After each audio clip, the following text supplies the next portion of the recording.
Ia terlahir dengan jalur jiwa yang rusak dan tidak dapat memanggil jenderal jiwa. Namun, ia sendirian melindungi umat manusia selama beberapa dekade. Pada akhirnya, ia mengorbankan dirinya untuk memberikan harapan bagi kelangsungan hidup umat manusia. Beruntung, takdir berpihak padanya. Ia kembali ke usia 18 tahun dengan semua ingatannya. Kembali ke usia 18 tahun. Di kehidupan ini, ia akan memimpin kebangkitan umat manusia. Dan tugas pertamanya saat ini adalah memperbaiki jalur jiwanya. Ia pun pergi ke apotek terbesar di benua timur untuk meracik sendiri obat untuk menyembuhkan jalur jiwanya. Karena di kehidupan sebelumnya, ia tidak hanya menguasai Mesia benua timur, tetapi juga formasi benua utara, dan juga alkimia benua selatan. Setelah berhasil memesan bahan-bahannya, ia memutuskan untuk pergi ke akademi terlebih dahulu untuk menyiapkan formasi untuk menghadapi gelombang monster beberapa hari mendatang. Di kehidupan sebelumnya, ia tak berdaya melawan gelombang monster. Kali ini, ia akan mengubah segalanya. Namun saat itu, ia tiba-tiba melihat patung Zuochi di halaman. Patung Zuochi ini tidak sederhana. Patung ini adalah peninggalan kepala sekolah pertama akademi. Di dalamnya terdapat batu jiwa Zuochi. Jika seseorang diakui oleh batu jiwa, ia dapat memanggil Zuochi untuk bertarung. Ia memohon kekuatan Zuochi, tetapi tidak ada jawaban. Kali ini berbeda. Ia langsung memanggil sistem untuk memindai patung. Setelah berhasil menentukan lokasi batu jiwa, ia memutuskan untuk mengambil batu jiwa. Saat gelombang monster datang, tiba-tiba sistem memberikan notifikasi. Ternyata bahan-bahannya telah tiba. Ia pun membereskan barang-barangnya dan berangkat ke apotek. Namun, di tengah jalan, ia menyadari sesuatu yang aneh. Orang yang baru saja berpapasan dengannya mencurigakan. Ia segera memerintahkan sistem untuk memindai. Ternyata, kekuatan jiwanya terkumpul di rongga dada, merupakan metode kultivasi khas negara Milen. Negara Milen, negara Tiandu tempatnya berada, dan negara Yishui, dikenal sebagai 3 negara terkuat di benua timur. Dalam ingatannya, pemicu kehancuran benua timur adalah negara Milen. Ia pun menduga, pasti ada rahasia tersembunyi di balik ini. Di dalam apotek, pelayan dengan ramah melayani Song Yunxiang. Namun, ucapan Song Yunxiang mengejutkan pelayan. Ia mengatakan bahwa ia tidak punya uang. Pelayan itu langsung berkeringat dingin dan berkata, "Toko kami tidak menerima pembayaran di kemudian hari." Tetapi ketika ia melihat pil yang dikeluarkan Song Yunxiang, ia langsung tercengang, karena di dalamnya tidak hanya ada pil pemulihan jiwa tingkat 3, tetapi juga tingkat 4 dan 5.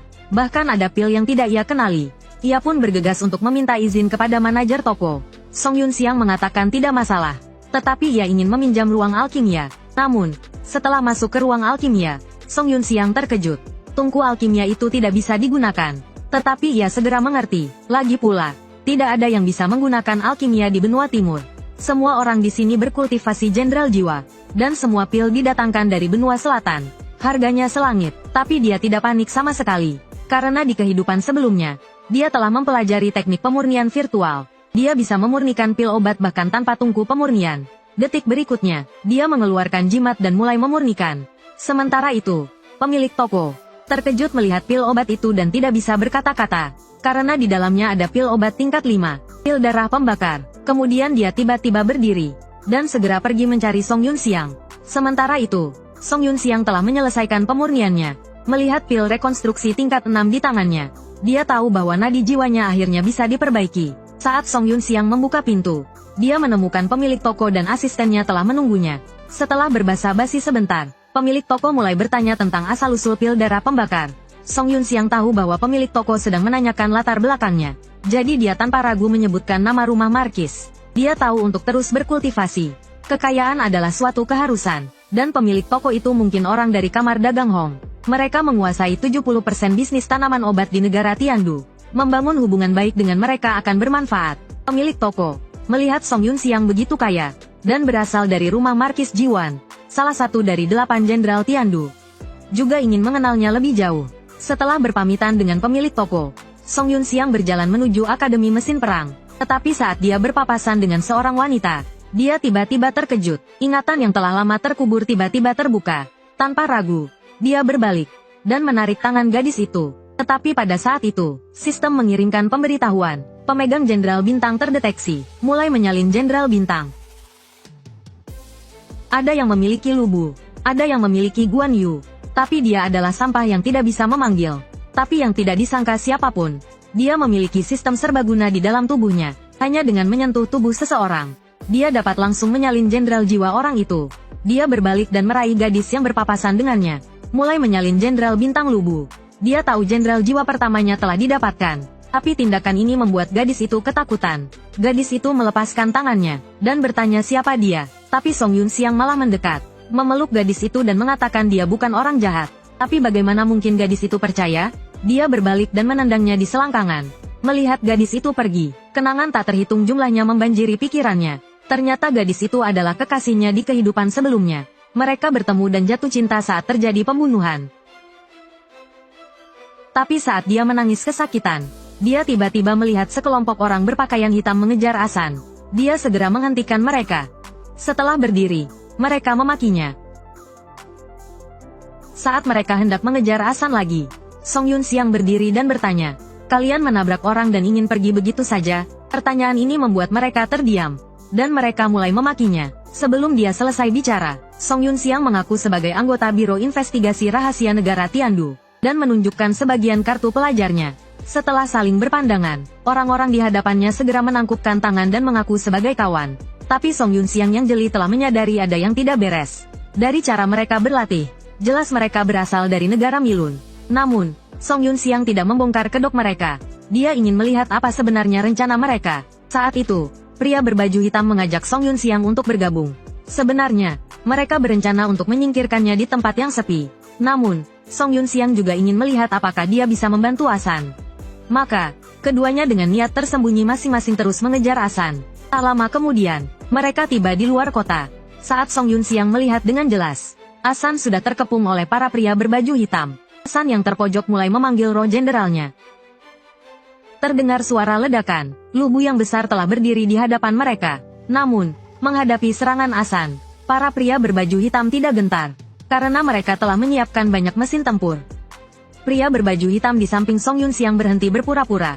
Dia langsung mengeluarkan pedangnya dan menusuk ke arah Song Yunxiang. Namun, Song Yunxiang telah siap. Setelah menghindari serangan itu, dia berbalik dan menusuk tenggorokan lawannya. Melihat itu, sang pemimpin segera memerintahkan anak buahnya untuk menyerang. Tapi orang-orang ini bukanlah tandingan Song Yunxiang. Hanya dalam 3 detik, mereka semua terkapar di tanah. Namun, situasi Asan semakin berbahaya. Tidak hanya terikat rantai, dia bahkan tidak bisa melepaskan zirahnya. Ternyata, ini adalah formasi khusus yang dibuat oleh para pria berbaju hitam. Untuk menangkap roh jenderal, mereka sudah lama menginginkan lubu milik Asan. Pada saat genting ini, ketika Asan menoleh, pria ini terlahir dengan nadi jiwa yang cacat dan tidak bisa memanggil roh jenderal. Tapi jika dia menyentuh siapapun, dia bisa langsung menggandakan roh jenderal orang itu. FZ diganti dengan menggandakan, karena tidak jelas artinya. Melihat dua lubu di arena, semua orang tercengang, karena setiap roh jenderal bintang itu unik, dan tidak mungkin ada yang sama.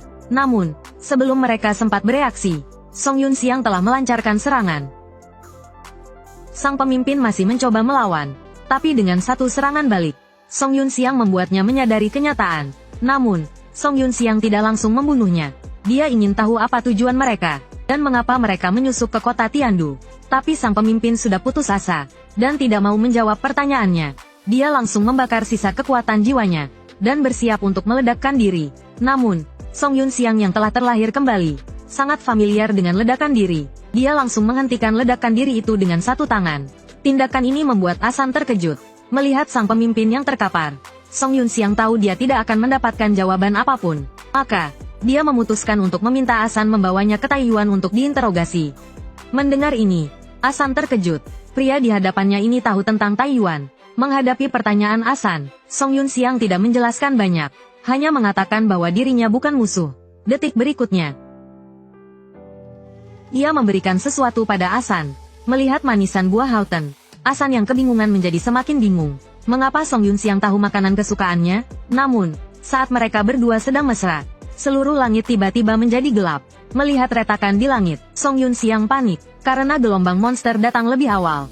Sementara itu, Asan menunjukkan ekspresi seolah sudah menduganya.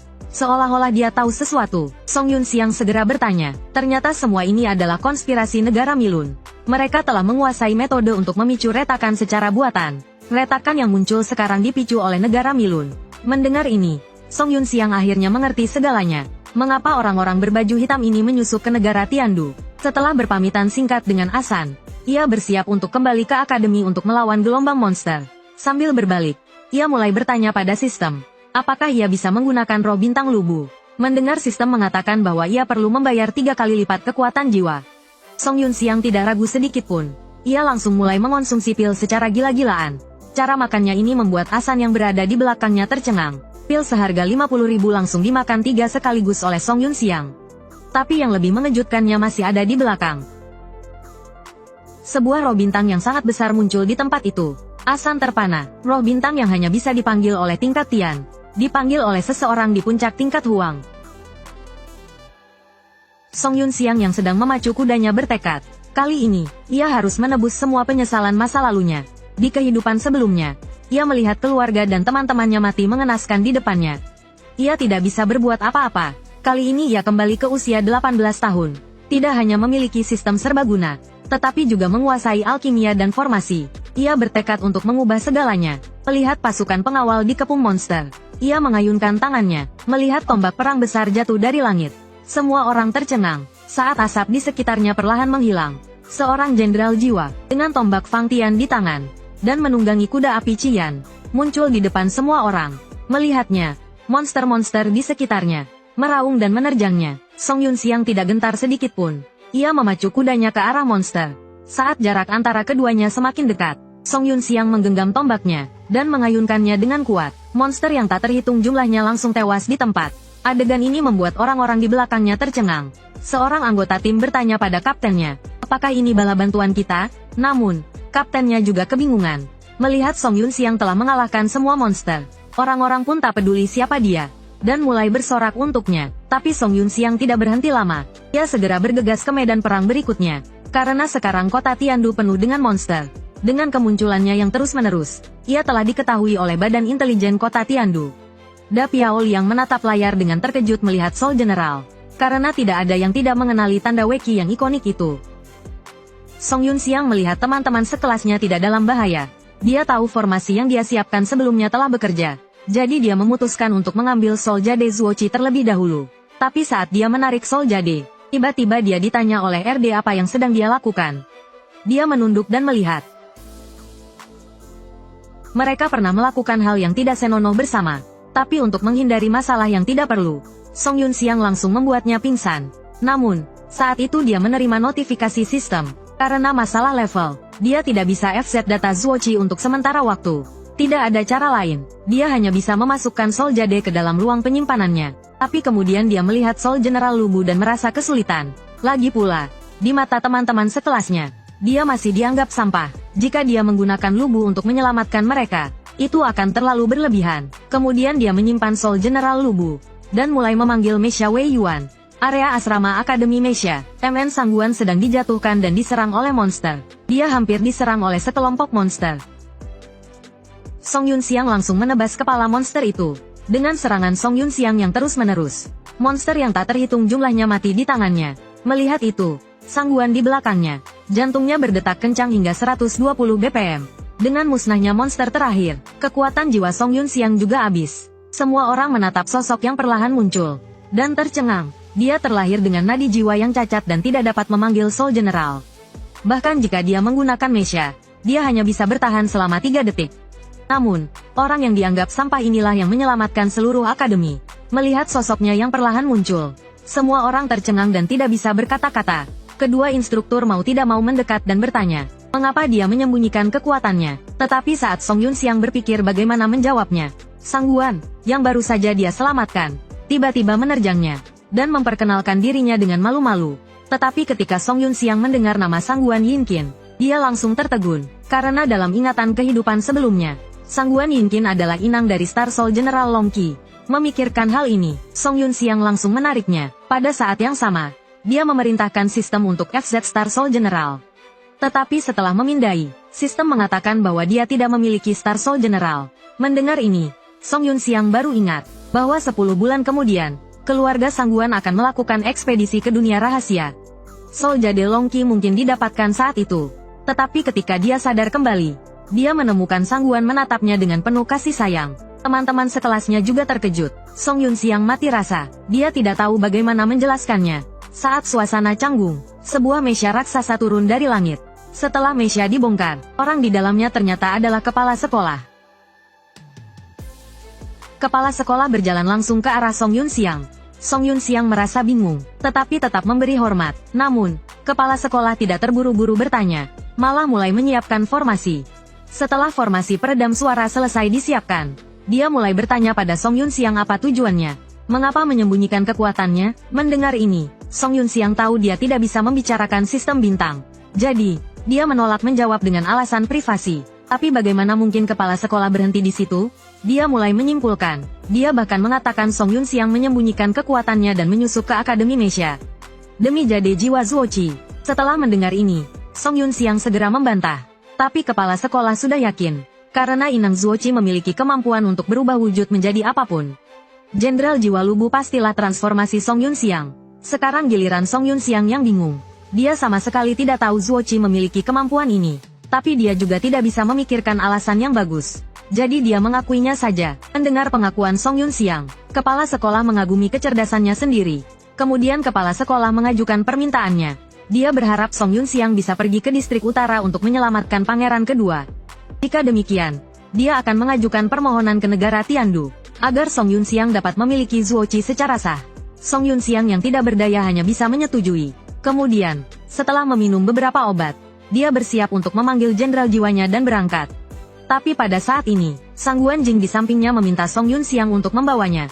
Dia bahkan melompat ke atas kuda. Sekarang giliran Song Yunxiang yang tercengang. Tapi demi jenderal jiwa Long Chou, dia tetap membawa Sang Guan menuju distrik utara. Saat ini, pangeran kedua di distrik utara sudah putus asa. Tidak hanya semua bawahannya terluka parah, tapi dia juga akan menghadapi binatang buas dengan kekuatan tingkat surga. Qiyongqi, tepat saat semua pengawal putus asa, Song Yunxiang akhirnya datang terlambat. Di dunia ini, setiap orang hanya bisa memanggil satu Mesya, tapi dia bisa memanggil banyak.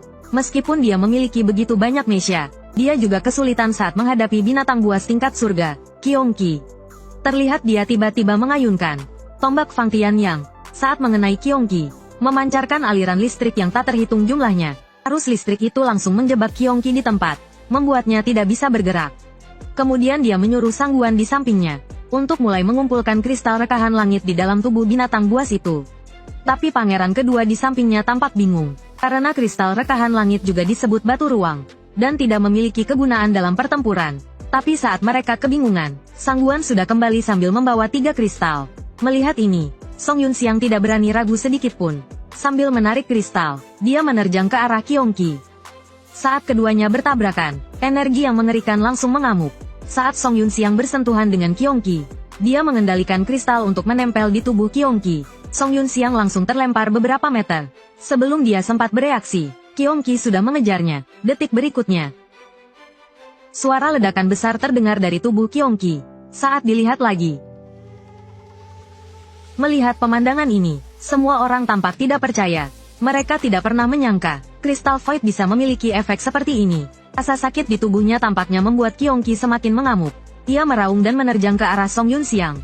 Seiring pertarungan terus berlanjut, tombak Fang Tian Song Yunxiang hancur. Dia tahu jika terus begini, meskipun dia terus-menerus, yang akan mati pasti pihaknya. Untuk membalikkan keadaan, dia harus menembus cangkang Qiyongqi. Melihat Qiyongqi menerjang ke arahnya lagi, Song Yunxiang tidak berniat menghindar sedikit pun. Namun, tepat ketika Qiyongqi hendak menggigit lengan kanannya, dia langsung menggenggam kristal dengan tangan kirinya, dan memasukkannya ke dalam mulut Qiyongqi bersama dengan lengannya. Saat Song Yunxiang merapal mantra lagi, energi yang mengerikan langsung keluar dari mulut Qiyongqi. Setelah asap menghilang, sosok Qiyongqi telah lenyap. Melihat ini, pangeran kedua segera berterima kasih kepada Song Yunxiang. Setelah berbasa-basi sebentar, Song Yunxiang bersiap untuk pergi. Insiden gelombang monster ini akhirnya berhasil diatasi. Dia berencana untuk pulang, karena di kehidupan sebelumnya, dia juga mengikuti para pengungsi ke selatan, melewati gurun kematian selama lebih dari 20 hari sebelum kembali ke keluarga Song. Namun, dalam waktu kurang dari sebulan, jadi dia memutuskan untuk pulang lebih awal, untuk membantu keluarganya mengubah sejarah itu. Tetapi pada saat ini, dia tiba-tiba menendang ke belakang. Terlihat seorang pria tua botak, menahan tendangan itu dengan mantap. Semua orang tercengang, karena aura yang ditunjukkan orang ini adalah seorang semi-suci. Dia terlahir dengan bakat tertinggi, mulai berlatih pada usia 3 tahun, dan mencapai puncak bumi pada usia 9 tahun.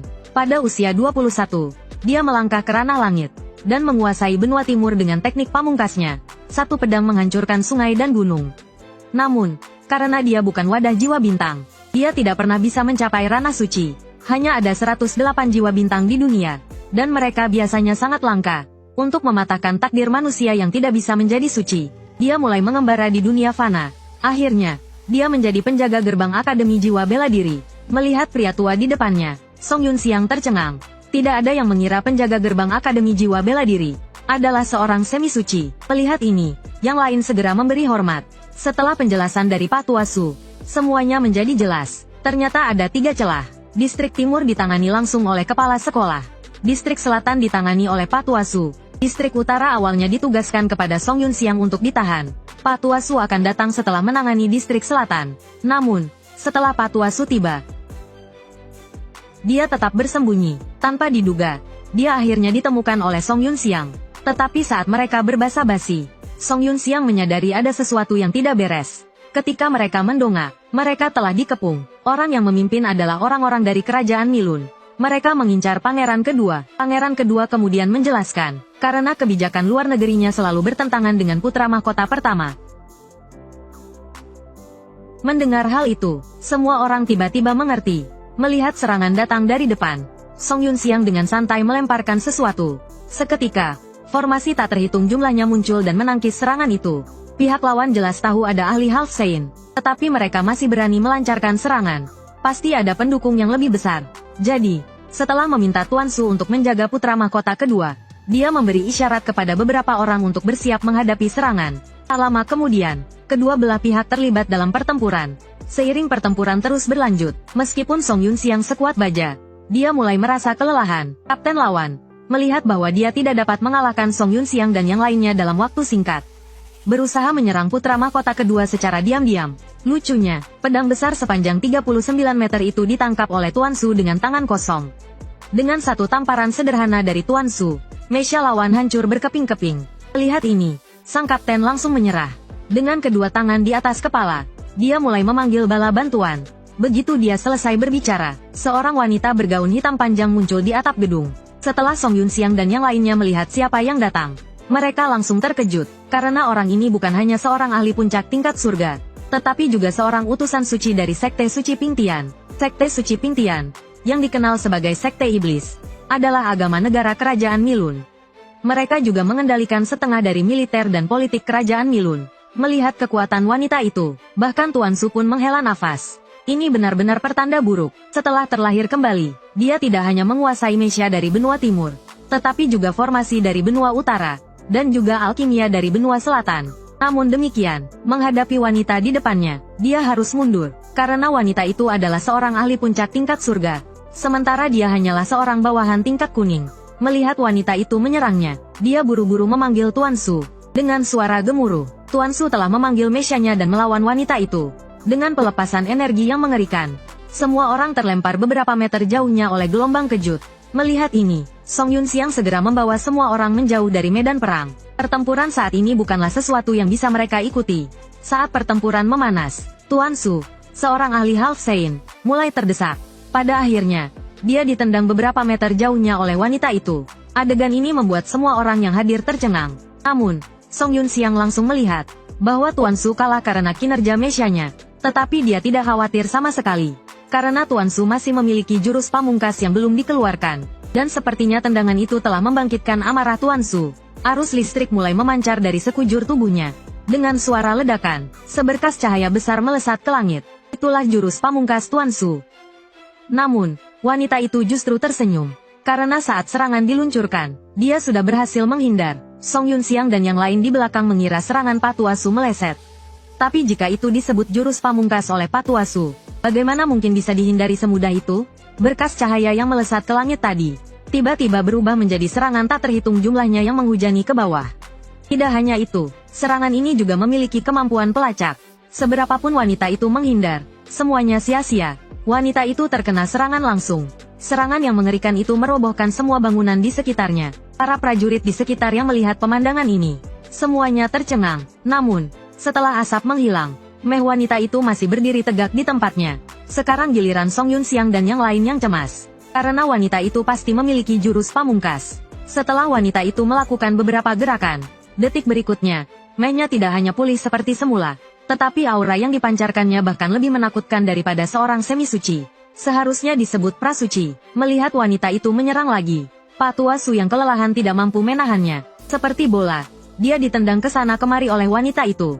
Dengan tendangan terakhir wanita itu, Pak Tua Su terlempar keluar dari Mei-nya. Melihat Pak Tua Su terbaring di tanah, tak sadarkan diri, semua orang panik, tapi Song Yun Xiang tahu, Pak Tua Su masih punya satu kartu as, yaitu pil transendensi yang dia berikan. Sesuai namanya, dengan meminum pil transendensi, seseorang dapat meningkatkan kekuatan tempurnya ke tingkat yang lebih tinggi untuk waktu yang singkat. Saat Pak Tua Su menelan pil itu, dia seakan langsung memasuki dunia spiritualnya sendiri. Dia melihat obsesi terdalamnya untuk menjadi seorang suci. Itu terjadi 30 tahun yang lalu. Dia tidak hanya kehilangan wanita yang dicintainya, tetapi juga dihina seperti seekor anjing kecil. Dia adalah seorang jenius yang langka. Pada usia 20 tahun, kultivasinya telah mencapai tingkat surgawi. Tapi sekarang, dia tidak hanya kehilangan wanita yang dicintainya, tetapi juga dipaksa memakan kotoran. Dia ditakdirkan untuk mencapai tingkat suci di masa depan, tapi dia bukan orang yang ditakdirkan. Jadi, seumur hidupnya dia tidak akan pernah bisa mencapai tingkat suci. Keluarga kekasihnya sama sekali tidak menyetujui hubungan mereka. Jika bukan karena permohonan kekasihnya, dia mungkin akan dibunuh di tempat. Melihat tatapan menghina mereka, dan mendengarkan permohonan kekasihnya yang berlinang air mata, dia membenci ketidakadilan surga, dan membenci ketidakberdayaannya sendiri. Aku, Su Heming, bersumpah dengan mencukur rambutku. Seumur hidupku aku tidak akan mencapai tingkat suci, dan tidak akan pernah menginjakan kaki di Yishui. Ketika aku mencapai tingkat suci, saat itulah aku akan melamar. Kembali ke masa sekarang, Su Heming tiba-tiba membuka matanya.